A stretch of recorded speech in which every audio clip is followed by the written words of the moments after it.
N'oubliez pas de vous abonner et activer la cloche de notification.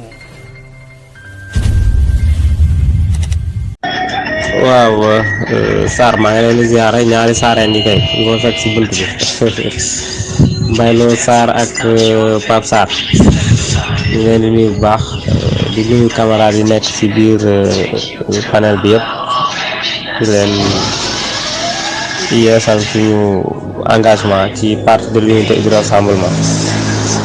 Voilà, comme ni Pape Sarr wax rek xam nga mbir moom dafa am solo toujours ñuy rappeler rek di fàttali looloo tax mu dugalaat note d'information bi nga xam ne parti PUR defoon nañ ko depuis le 16 avril 2020 pour wane ne monsieur Issa Sall bi nekkoon suñu candidat ci élection présidentielle yi nekkoon tête de liste ci élection législative yi nekkatul coordinateur parti bi léegi depuis avant communiqué bi def nañ benn congrès te congrès boobu moo nommé directoire ak ñaari coordinateur national maanaam le coordinateur et son adjoint. Directoire bi di Cheikh Ahmed Tidiane Sarr, Cheikh Ahmed Tidiane Youm ak Cheikh Ahmed Tidiane Ndiaye. Coordinateur bi nekk Khalifa Ababacar Ndiaye ak adjoint Mam Ousmane Kane. Voilà, bu ko defee loolu mooy configuration parti bi.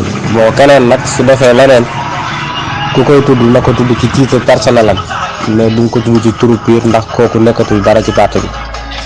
loolu la communiqué bi di préciser quoi.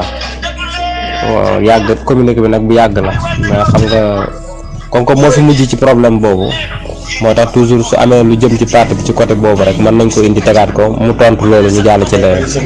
Voilà quoi, ngeen baal naa foofu baax a baax, c'était juste rek benn précision. Merci beaucoup.